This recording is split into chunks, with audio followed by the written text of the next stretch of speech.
Fala, criatura! Mais uma vez, o Enem está se aproximando, então bora continuar os nossos estudos. Por quê? Porque, de costume, né, já está chegando a prova, o INEP está um caos, né? Segundo as declarações daquele que não se deve nomear, o Enem está ficando cada vez mais com a cara do governo, sabe-se lá quanta estupidez não vem por aí, né? Então, bora estudar, porque de estúpido e burro já basta aquela criatura que nós conhecemos. Concretismo. Tá? Só para vocês terem uma ideia, o concretismo vai surgir naquele final de modernismo já. Lembram que eu chamei atenção para o engenheiro das palavras, para as palavras como blocos que se devem e que se podem moldar? Pois então, isso não era por acaso. Isso implicava já em uma mudança de comportamento, em uma mudança na visão do fazer poesia, do fazer arte. Tá? O concretismo ele vai surgir nos anos 50. A principal influência são as artes concretas do início do século XX na Europa. O principal foco, como eu falei, é a mudança no fazer poético, ou seja, a palavra. A poesia ela é composta de palavra, de som e de imagem. Tá? O poema não é simplesmente palavras rimadas, palavras jogadas, formatos como o soneto ou coisa parecida. Não, ele é muito. O poema ele vai além disso. Ele tem que despertar todos os sentidos. Isso vai ficar conhecido como verbivoco visual, onde verbo se trata da palavra, voco, o som, a leitura, porque o poema ele é feito para ser declamado e não para ser lido em silêncio, e o visual, ou seja, todo o entorno do poema vai fazer parte do poema. E os principais personagens do concretismo no Brasil, quem cria, digamos assim, o modernismo no Brasil, são Augusto e Haroldo de Campos e Décio Pinhatari. Eis um exemplo do poema concreto. Esse é o famoso poema do Décio Pinhatari, o Beba Coca-Cola. Né? Vocês estão percebendo que tudo no poema faz parte da obra. Tá? Ele remete à alma. Eu não vou fazer merchandising do que ele está remetendo, porque vocês obviamente sabem. Nem precisa fazer, nem precisa dizer nada, está escrito Beba Coca-Cola. Tá? Então vocês percebam que todo o entorno é poema, que as palavras são poema, que a sonoridade, que a leitura e a declamação desse poema também vai fazer parte. Para o concretismo, há esse questionamento, né, de que do espaço na poesia, de que tudo ao entorno é poesia, se é feito de trás para frente, de frente para trás, de cima para baixo, como é escrito, se é escrito ao contrário, tudo isso tem um significado.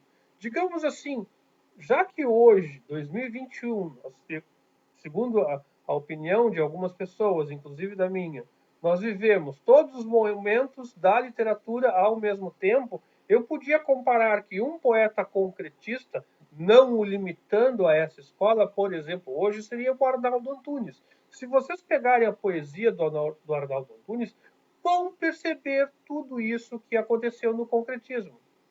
E essa característica ficou conhecida como poesia espacial. Por quê? Porque ela não se limitava ao escrever, né? A mera construção poética, ela ia mais além.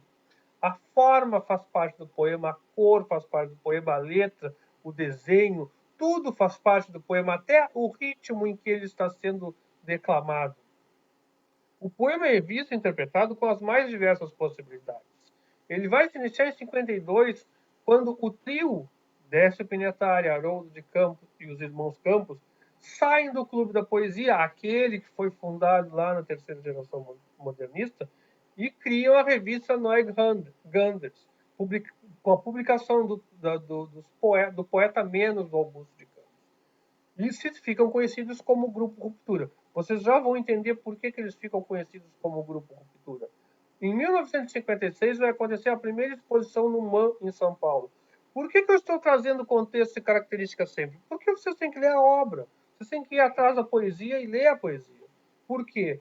Porque isso são elementos que vão ajudar vocês a compreender o porquê dessa poesia, o porquê dessa mudança, o que que faz essa ruptura com o que antes se estabelecia como fazer poético. Aqui nós temos algumas obras do Décio Pinatari e dos irmãos Campos. Vocês percebam que tudo aqui em volta, tudo é poema. O poema não está disposto, as letras não estão dispostas dessa forma por acaso. Tá? O ritmo em que ele será lido também vai fazer parte, o que dá uma liberdade ao leitor de criar, junto com o autor, a poesia. Por isso é que eu disse que vai surgir aquele grupo Ruptura, porque vai haver o neoconcretismo. São pessoas, são autores, são artistas que rompem com o concretismo e criam o neoconcretismo nos anos 50. Quem são eles? Quem publica o Manifesto Concretista? Ferreira Goulart, Theo Spanudes, Lígia Clark, Lígia Pape, Franz Weismann e Amilcar de Castro. Claro, nem todos esses são poetas. Ficam conhecidos, esses vão ficar conhecidos como o Grupo Frente, em oposição ao Grupo Ruptura, que era o grupo do trio, os irmãos Campos e o Décio Pinatari. Na literatura, que vai se destacar é a Lígia Clark e o Ferreira Goulart. Tá? Eles acreditavam que a poesia não podia se distanciar da palavra. Ainda que se levasse em conta tudo em torno, o destaque da poesia deveria ser a palavra. O centro da poesia deveria ser a palavra. E aqui nós temos obras de Ferreira Goulart. Vocês percebem que se mantém a questão do espaço, de como é escrito, mas a palavra ainda é o destaque. A palavra ainda é o centro do significado. Vocês não estão vendo um fundo de outra cor, por exemplo. Não estão vendo palavras escritas de trás para frente.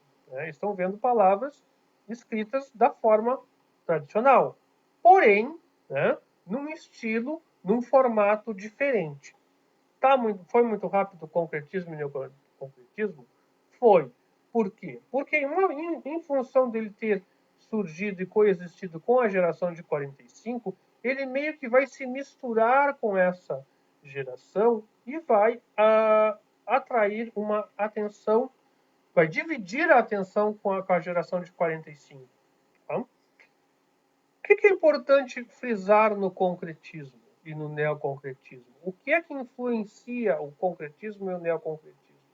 É justamente esse boom econômico, ele vai ter um destaque principal nas esculturas que, em função do concreto armado, vão poder se transformar em estruturas gigantescas. Basta vocês verem, por exemplo, Brasília. Brasília é uma obra de arte a céu aberto, porque aquilo é arte concreta e neoconcreta. Tá? Tanto é que é patrimônio histórico e cultural da humanidade, embora os puxadinhos tenham sido feitos de tudo que é jeito, descaracterizando completamente a cidade. Depois do neoconcretismo, para a próxima aula, nós vamos começar com o que eu considero o período de maior criatividade, de maior produção da literatura brasileira. Infelizmente, é um dos momentos mais tristes da história do Brasil, que é o da literatura marginal, que vai acontecer em meio à ditadura e em razão da ditadura militar. Ditadura, sim. Não foi uma revolução, foi uma ditadura onde criminosos fardados tomaram o poder, mataram, assassinaram e torturaram milhares de pessoas. Gente, hoje ficamos por aqui. Ainda essa semana vamos falar sobre literatura marginal, porque o Enem já está muito próximo à prova e sabe-se lá o que nos espera. Vem, vamos embora, que esperar não é saber. Quem sabe faz a hora, não espera acontecer. Estuda, criatura! Nos falamos na próxima aula. Até mais!